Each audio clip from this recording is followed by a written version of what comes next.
नमस्कार। मैं डॉक्टर अनूप मिश्रा, काशी हिंदू विश्वविद्यालय के डीएवी पीजी कॉलेज अर्थशास्त्र विभाग में एसोसिएट प्रोफेसर हूँ। और आज अर्थ डे है, विश्व दिवस, विश्व पृथ्वी दिवस। और हम लगातार इधर भी कई लेक्चर्स इस कोविड-19 के दौर में हम दे रहे हैं। और लॉकडाउन चल रहा है हमारे देश भारत में, दूसरा पार्ट 3 मई तक चलेगा। आज उसका 29वां दिन है। और आज 22 अप्रैल के दिन हमारे मन में आया कि अर्थ दिवस के अवसर पर एक इशू पर बात किया जाए जो कि विद्यार्थियों के भी काम आएगा, सरकार के भी काम आएगा, हम सबके काम आएगा। और उसमें हमने कोविड-19, गरीबी और स्वास्थ्य विषय पर आज बात रखने की कोशिश मैं कर रहा हूँ। इसको मैंने आज 12 से 12:40 बजे फेसबुक पर लाइव किया था, लेकिन नेट की गड़बड़ी से बनारस में हमारे घर के आसपास बाधित हुआ है, तो मैंने इसको यूट्यूब पर रिकॉर्ड करने का सोचा। तो शुरुआत ये करते हैं कि एक वैश्विक बीमारी जो है विश्व के लिए चुनौती बनकर आई है और इससे विकसित देश ज़्यादा जूझ रहे हैं। इनके पास संसाधनों की कमी नहीं है, चिकित्सा सुविधाएं की कमी नहीं है, गरीबी वहाँ कम है, संसाधन ज़्यादा है, बावजूद वहाँ पर मृत्यु इस बीमारी से बहुत ज़्यादा हुई है। आज के डेट में 1,75,000 से अधिक मृत्यु हो चुका है और लगभग 7.5 लाख करीब केसेस डिटेक्ट हो चुके हैं। उस मुकाबले भारत जैसे देश में मृत्यु दर कम है, फर्टिलिटी कम है और केसेस भी कम है, जबकि 1.5 महीने से ऊपर हो चुके हैं। और ग्लोबल परिवेश में केवल 0.3% विश्व का भारत में फर्टिलिटी रेट है और 0.6% केस का दर है। यानी भारत में अब तक कल के डेट तक 603-604 लोगों की मृत्यु हुई है और लगभग 18,000 लोग इस केस से प्रभावित हुए हैं। लेकिन ये खुशी मनाने वाले या सेलिब्रेट करने का विषय नहीं है। ये भारत में इसलिए हो पाया है कि भारत में नेतृत्व ने एक दूरदर्शिता दिखाई और भारत जैसे गरीब, भारत जैसे विकासशील देशों के लिए जो एकमात्र इलाज था लॉकडाउन, सोशल डिस्टेंसिंग, उसको प्रधानमंत्री मोदी ने एकदम सही समय पर अमल कर दिया। यानी कोविड का इलाज सही समय पर इम्प्लीमेंटेशन भारत में ही हुआ है और इसलिए भारत इस समय कोरोना के खिलाफ विजेता बन के उभरने वाला है। पूरा दुनिया भारत की ओर देख रहा है, क्योंकि अमेरिका जैसे देशों में, पूरे यूरोप में 1 लाख से अधिक लोग मर चुके हैं। अमेरिका जैसे देशों में 30-35 हजार लोग मर चुके हैं। वहाँ के मानवीय मनुष्य की जान की कीमत बहुत ज़्यादा होता है, बावजूद वहाँ पर मृत्यु हुई है। तो इस परिप्रेक्ष्य में हम अगर बात करेंगे तो गरीबी जो होती है, लेकिन वो एक बहुत ही एक संवेदनशील विषय है। भारत जैसे देश में गरीबी पर एक संवेदनशीलता से हमको बात करनी होगी। और हम बचे जरूर हैं अपने नेतृत्व की वजह से, लेकिन हमको गरीबी के खिलाफ जंग लड़ना है। गरीबी एक दर्द है। गरीबी कोई भी वह स्थिति हो सकती है जब आपके पास या लोगों के पास आमतौर पर सामाजिक रूप से मान्य प्राप्त मुद्रा या मनी, जो आज कैश की बात हो रही है, अथवा भौतिक वस्तुओं का स्वामित्व न हो, यानी अभाव हो। लेकिन गरीबी केवल पर्याप्त मात्रा में आय की कमी मात्र नहीं है, उसको बहुत कुछ चाहिए। जैसे आज के दौर में मोबाइल या नेट का बाधित होना भी गरीबी के कारण हो सकता है, क्योंकि हम लोग एक दूसरे से कनेक्ट नहीं हो पाएंगे। इसलिए इसके बहुत दूरगामी प्रभाव होते हैं गरीबी के। गरीबी से ग्रसित लोगों को कई तरह से अभावों का सामना करना पड़ता है और उससे भूखमरी, कुपोषण, शिक्षा एवं अन्य बुनियादी सेवाओं के अभाव या सामाजिक भेदभाव जैसे चीज़ों का भी सामना करना पड़ सकता है। सांस्कृतिक जीवन में भागीदारी उनकी कम हो सकती है। सशक्त बनने में के आड़े में बाधा हो सकती है।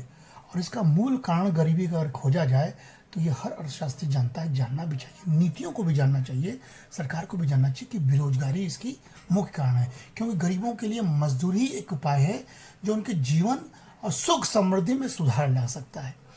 यह महत्वपूर्ण है कि हम ऐसे गरीबों को सशक्त बनाएं जिनके पास सामर्थ्य तो होता है, लेकिन जिन्हें जीवन सुधारने के लिए पर्याप्त अवसर नहीं मिलता है। तो इसलिए हमको अवसर भी देना होगा, सामर्थ्य भी प्रदान करना होगा और ऐसी नीति बनानी होगी। हम जानते हैं कि भारत जैसा देश आज के परिवेश में देखा जाए तो बहुत बड़ा देश है, बड़ी जनसंख्या का देश है।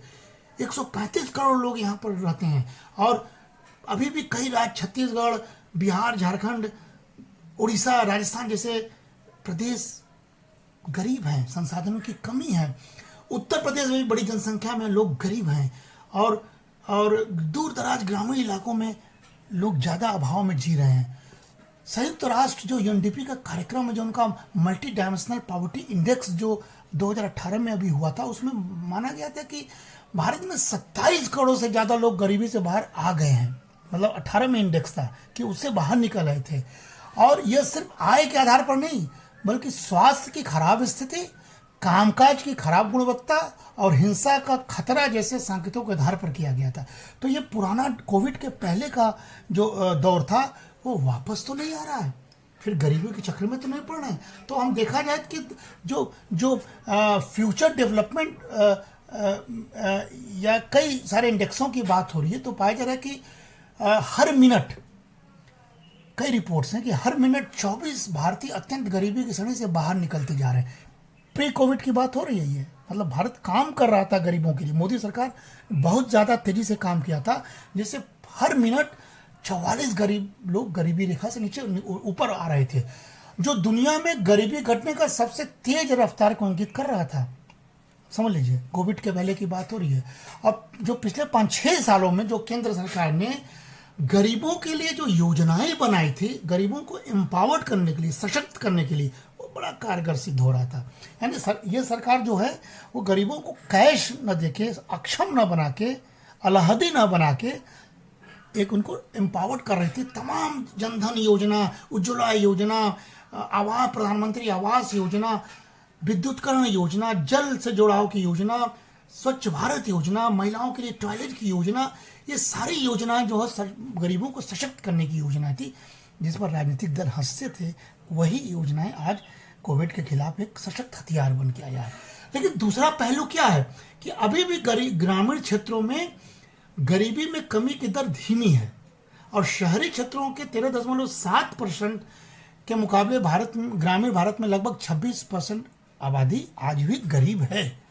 और वर्ल्ड इनइक्वालिटी लैब, जो एक फेमस लैब है, उसके मुताबिक भारत में महज 1% लोगों की आय 1980 से लेकर 2019 तक के बीच में 6% से बढ़कर 21% मात्र हो पाई है।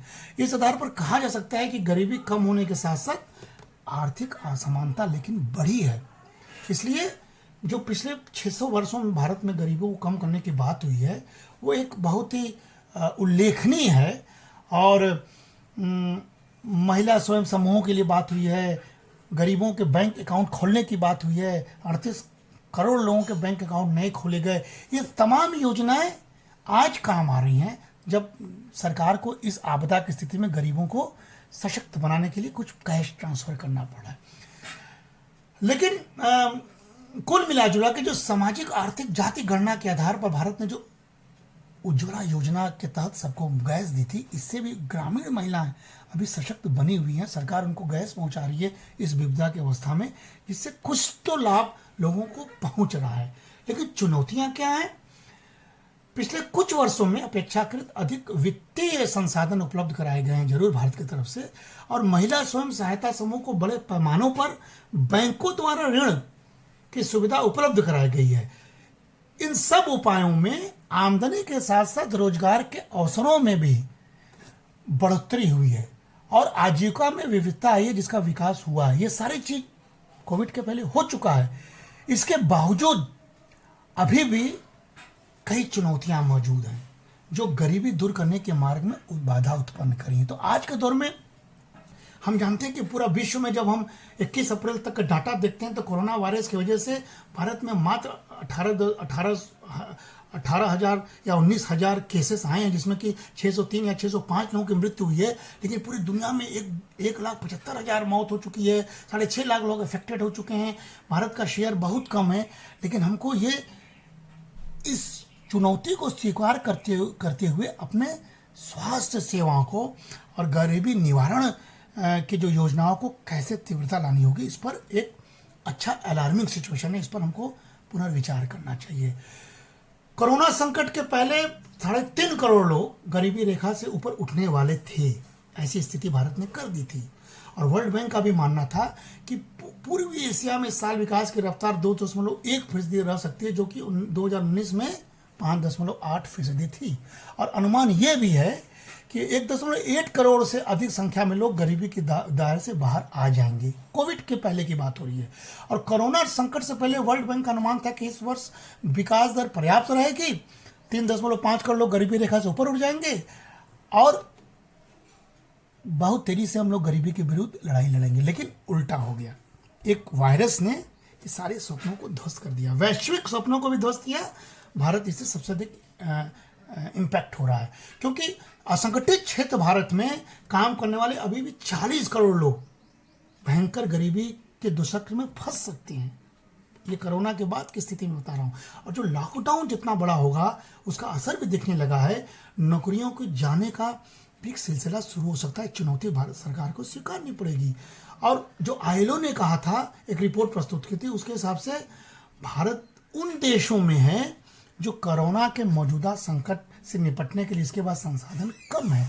तो इस चुनौतियों को स्वीकार करते हुए हमको कोरोना वायरस और गरीबी और स्वास्थ्य की सेवाओं को जोड़ने पर बात करनी पड़ेगी। और 90% लोग, रिपोर्ट के अनुसार आईएलओ के ही, जो असंगठित क्षेत्र में काम करते हैं, 40 करोड़ लोग जो हैं कामगार, रोजगार और कमाई प्रभावित होने की आशंका जितनी ही लॉकडाउन बढ़ेगा पैदा होती जा रही है। और सारे लोग गरीबी के, और हम जैसे पहले थे वैसे दुष्चक्र में फंस सकते हैं। अभी भी कई देशों में, कई प्रदेशों में हम दुष्चक्र में फंसते जा रहे हैं। और कुल मिला जुला के देखा जाए तो संकट के कारण 6.5% कामकाजी घंटे के कम होने की आशंका पैदा हो गई है। जितने ही अधिक हम वर्क आवर की बात कर रहे हैं, उतनी ही तेजी से कम होने की बात हो रही है। प्रोडक्टिविटी भी डाउन होगी। और करीब 20 करोड़ लोग जो फुल टाइम नौकरियां करते थे निजी क्षेत्रों में, असंगठित क्षेत्र में, उनके रोजगार पर खतरा मंडरा रहा है। कुल देखा जाए तो 50 लाख फुल टाइम कामगार बेरोजगार हो सकते हैं, ऐसा डाटा आ रहा है। और ये एक चुनौती बनकर हमारे सामने उभर रहा है। और दूसरी चुनौती क्या है इस लॉकडाउन के बढ़ने से और कोरोना वायरस के इफेक्ट से, कि जो पर्यटन और होटल उद्योग हैं उसकी रिकवरी में बहुत समय लग सकता है।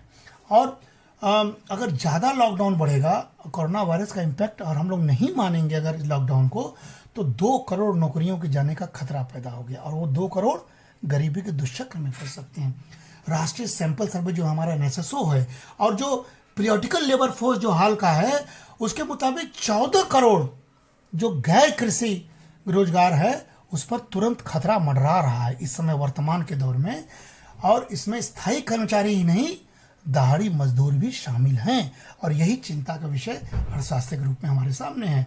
शहरी क्षेत्रों के दूसरे असंगठित क्षेत्रों में कार्यरत कर्मचारियों में जो फुटकर विक्रेताएं हैं, जो ऑनलाइन डिलीवरी में कार्यरत कर्मचारी हैं, सब्जी वाले, फल विक्रेता, कंपनियों में कार्यरत कर्मचारी, सिक्योरिटी स्टाफ, माली, चपरासी, गार्ड जैसे जिस तरह की नौकरियों पर खतरा मंडराने लगा है कि कोरोना के बाद भी उनको दोबारा नौकरी मिलेगी या नहीं मिलेगी, भेद होगा, विभेद होगा, ये समय के ऊपर छोड़ दिया गया है। और सरकार को के सामने चुनौती है कि कैसे वो रोड मैप बनाएगा। Centre for monitoring Indian economy, एक जो हम लोग जानते हैं कि CMI एक बहुत जानी मानी संस्था है, उसके अनुसार देश में जो रोजगार की स्थिति है, लॉकडाउन के पूर्व भारत में रोजगार वाले लोगों की अनुमानित संख्या करीब 40 करोड़ थी और करीब 3 करोड़ लोग बेरोजगार थे। लेकिन लॉकडाउन के उपरांत धीरे धीरे सप्ताह भर के अंदर ही 28 करोड़ लोग के केवल रोजगार बने रहने की संभावना है। 40 करोड़ में से सिर्फ 28 करोड़, यानी रेस्ट ऑफ दी लोग बेरोजगार हो गए हैं। यानी अंदेशा है कि करीब 12 करोड़ लोग को अपनी नौकरियां गंवानी पड़ सकती है। तो ये खतरनाक स्थिति तो है। सरकार के पास डाटा है। सरकार इस समय का उपयोग करके कैसे हम रोड मैप बनाए ताकि गरीबों को इस समय उनको कंटिजेंसी मिलता रहे, उनके खातों में, अकाउंट में धन जाता रहे, सर्वाइवल होता रहे, और आने वाले समय में उनको दोबारा कैसे नौकरी मिली, इस पर काम सरकार को सोचना होगा। स्वास्थ्य की अगर हम बात करेंगे, जो हमारा आज का टॉपिक भी है, वो पूरे विशेषज्ञों का मानना है कि जो भारत का मौजूदा स्वास्थ्य का तंत्र है, इंफ्रास्ट्रक्चर है, वो कोरोना जैसे विश्वव्यापी महामारी जो पैनाडेमिक है उसको हमले में अगर झेलने में असमर्थ है, लॉकडाउन की वजह से हम बचे हुए हैं, लेकिन अगर लोग तोड़ेंगे, रिस्क लेंगे तो हमारा तंत्र मजबूत नहीं है। लचर स्वास्थ्य सेवाएं, घनी आबादी, ज़्यादा और घनी आबादी, जो डेंसिटी है पॉपुलेशन बहुत ज़्यादा है, वायु प्रदूषण की समस्या पहले से है, जागरूकता में भारी कमी है हमारे यहाँ पहले से, सॉरी, गंदगी बहुत ज़्यादा अभी भी हमारे यहाँ है। ये सारे लोग महामारी को बढ़ावा दे सकती हैं, इसलिए लॉकडाउन एकमात्र उपाय है जिस पर हम सरवाइव कर पा रहे हैं। व्यवस्था हमारे यहाँ कम है और सबसे बड़ी चुनौती जो भारत सरकार को इस दौर में एक मंथन करना होगा और गंभीरता से मंथन करना होगा, एक अर्थशास्त्री के रूप में हम सलाह भी दे रहे हैं कि जो भारत सरकार जीडीपी का अब भी मात्र 1.3 या 1.45% ही स्वास्थ्य सेवाओं पर खर्च कर पा रही है, वो बहुत ही कम है। और आज इस चुनौतियों को स्वीकार करते हुए भारत सरकार सतर्क हो जाए कि आने वाले समय में ऐसी स्थितियों को निपटने के लिए हमको चिकित्सा सेवाओं में ज़्यादा खर्च का प्रावधान करना होगा, ताकि हम ऐसी स्थितियों से कम बच सकें। अभी बचे हुए हैं लेकिन फिर भी हम सुरक्षित कैसे रहें इस पर सोचना होगा। जो ग्लोबल हेल्थ सिक्योरिटी इंडेक्स है 2019 में आया था, उसके अनुसार गंभीर संक्रामक रोगों, अब ये संक्रामक नहीं है, ये संक्रामक तो है लेकिन अज्ञात रोग है, पहले की बात हो रही है, संक्रामक रोग टीबी, हैजा, कॉलरा जैसे रोगों और महामारी से लड़ने की क्षमता के पैमाने पर भारत विश्व में 97वें नंबर पर है, 57वें नंबर पर है। तो स्थिति ठीक नहीं है। और नेशनल हेल्थ प्रोफाइल जो निकलता है, और 2019 में भारत ने कहा था कि केंद्र और राज्य स्थानीय निकाय द्वारा संचालित तकरीबन 26,000 सरकारी अस्पताल सिर्फ है। और यही नहीं, सरकारी अस्पताल में पंजीकृत नर्सों और दाइयों की संख्या लगभग 20.5 लाख है और मरीजों के लिए बिस्तरों की संख्या 7.5 लाख के करीब केवल है। अब यदि देश की 130 से 35 करोड़ की आबादी को सरकारी अस्पतालों की कुल संख्या में भाग दिया जाए तो स्थिति भयावह है। यानी प्रत्येक 1 लाख की आबादी पर मात्र 2 अस्पताल मौजूद हैं। यही चिंता का विषय है आज के दौर में। और प्रति 610 व्यक्तियों पर मात्र 1 नर्स उपलब्ध है और प्रति 10,000 लोगों के लिए मुश्किल से 6 बिस्तर उपलब्ध हैं। कितनी विषम परिस्थिति में हमारे डॉक्टर, नर्स, चिकित्सीय सेवाएं, पैरामेडिकल सर्विस के लोग कितनी मुसीबत में हैं, कैसे युद्ध लड़ रहे हैं, उनको सलाम करना चाहिए, उनको नमन करना चाहिए, उनको बारंबार उनका अभिनंदन करना चाहिए। उनके खिलाफ कोई भी कुकृत्य निंदनीय है, सख्त से सख्त कार्रवाई होनी चाहिए, क्योंकि ऐसे विषम परिस्थिति में इस देश को वो मौत के मुंह में जाने से बचा रहे हैं। सरकारी अस्पतालों में जरूरी दवाओं और चिकित्साओं की भारी कमी रहती है, गंदगी रहती है, सेवाएं वहाँ ठीक से नहीं है, दुरुस्त नहीं है। और ग्रामीण इलाकों में तो और स्थिति बदतर है। वहाँ की सेवाओं की बात करना आज के दौर में ठीक नहीं है, लेकिन हमको सोचना चाहिए कि कैसे हम ग्रामीण इलाकों तक अपनी आवश्यक सुविधाओं को ले जाएं।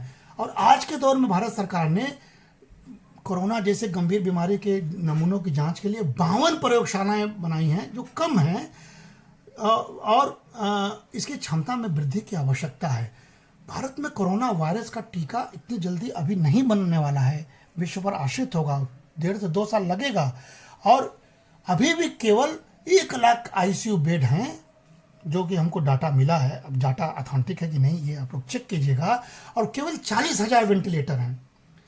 मंत्रालय ने ये माना है कि अभी हम सामुदायिक कोरोना के सामुदायिक फैलाव पर नहीं पहुंचे हैं, लेकिन अगर इतना ही वेंटिलेटर, इतना ही आईसीयू है तो अगर रोग फैलेगा, अमेरिका में, इटली में, ब्रिटेन में बहुत सारे चिकित्सीय सुविधाएं मौजूद हैं, उसके बावजूद वहाँ मौत हो रही हैं, भारत को वेंटिलेटर और आईसीयू की जरूरत पड़ेगी तो क्या स्थिति होगी। इसलिए लॉकडाउन का समर्थन नहीं करना है, लॉकडाउन को इलाज मानकर, अपनी जिंदगी को मानकर बचना होगा। और उन्नत देश इस बीमारी से लड़ने से एकदम विफल हो गए, हम सब जानते हैं। और एक जर्नल में, मेडिकल के जो लैंसेट जर्नल, उसमें कहा गया है कि 1,60,00,000 भारतीय स्वास्थ्य सेवा की खराब गुणवत्ता के कारण मरते हैं, जो कि स्वास्थ्य सेवाओं का उपयोग न करने से मरने वालों की संख्या से लगभग दोगुनी है। सोचिए, जो स्वास्थ्य सेवाओं की सेवा का उपयोग नहीं करते हैं, उससे कहीं उपयोग करने वाले मरते हैं। इतनी गुणवत्ता की स्थिति खराब है। और इतना समझ लीजिए कि अगर आप गुणवत्ता और सामर्थ्य के बीच में तालमेल नहीं होगा तो कोई भी स्वास्थ्य सेवा बेकार, अप्रभावी और अनैतिक होगा यदि उसमें गुणवत्ता का पहलू नदारद होगा। इसलिए बहुत जरूरी है सरकार इस महामारी को फैलने से रोकने के लिए गुणवत्ता पर ध्यान दें। तमाम तरह की बात हम इसमें कर सकते हैं, लेकिन हम सीधे सीधे ये कर सकते हैं कि गरीब इसमें झेल रहा है। भारत सरकार ने 1,70,000 करोड़ का पैकेज दिया है, मनरेगा के रेट को बढ़ाया है, अपंगों दिव्यांगों के लिए चीज़ बढ़ाया है, फ्री अन्न योजना दे रही है, सीधे असंगठित क्षेत्र के महिलाओं को सीधे खातों में पैसा भेज रही है। तमाम जनधन खातों में 20 करोड़ महिलाओं को अगले 3 महीने के लिए 500 करोड़ महीने देने की बात कर रही है। दीनदयाल उपाध्याय योजना के तहत महिलाओं को स्वयंसेवी सेवाओं को पैसा दे रही है। सब कुछ हो रहा है, लेकिन ये अमाउंट कम है अर्थशास्त्रियों के हिसाब से। बहुत सारे अर्थशास्त्री इसको लगभग 3.5 लाख करोड़ की मांग कर रहे हैं। और कल हमसे वेबिनार में बात हो रही थी एक अर्थशास्त्री से, उन्होंने कहा कि लगभग 4.5-5 लाख की जरूरत पड़ेगी। लेकिन मद से नहीं कुछ होना है, हिम्मत से होना है। और हम सरकार पर दबाव न डालें। कैश ट्रांसफर हमको चाहिए, सबको धन चाहिए, सरकार की अवस्था नहीं है। इसलिए आगे की राय क्या है कि हमको वैश्विक समाज को असाधारण एकजुटता दिखानी होगी और नीतियों में बदलाव करनी होगी, क्योंकि कोरोना के पश्चात जो दीर्घकालीन जो लक्ष्य होना चाहिए वो हर साल करीब 1 करोड़ रोजगार की बात अभी से सोचना पड़ेगा। और खुदरा होटल व्यापार उत्पादन सेक्टर में जो रोजगार जा रहे हैं वो कैसे उनको पैकेज के माध्यम से सशक्त करें और कैसे टास्क फोर्स बना के इस पर अध्ययन कराएं, इस पर बात करना होगा। ग्रामीण क्षेत्रों में तमाम सुविधाएं को बढ़ानी होगी। केवल कैश ट्रांसफर की बात न करके गरीबों की सशक्त की बात करनी होगी, जो मोदी सरकार पहले से करती आ रही है। उसके वजह से आज हम कोरोना से युद्ध लड़ पा रहे हैं। और बहुत सारे अपने बिहेवियर को बदलना पड़ेगा कि हम कैसे सफाई पर ध्यान दें, कैसे हम स्वच्छता को अपना करेक्टर बनाएं, कैसे हम नियमित मास्क पहने, कैसे हम सामूहिक जगहों पर बचाव की स्थिति में आए, कैसे हम खान पान के बिहेवियर को चेंज, प्रिवेंटिव मेजर्स करना बहुत जरूरी है। इसलिए प्रायोरिटी एरियाज जो है कि हम स्वच्छ जल, स्वस्थ वायु और स्वस्थ चिकित्सा सेवाओं पर, गुणवत्ता वाली चिकित्सा सेवाओं पर जोर दें। और इतना ही कह के हम चाणक्य को याद करते हैं कि आज हमारा भारत संयम और प्राचीन धरोहर की वजह से ही जो हमको मिला है अपने प्राचीन चिंतकों के माध्यम से, उसके बल पर यह युद्ध जीत रहा है। दवाओं या चिकित्सीय सुविधाओं की वजह से नहीं जीत रहा है।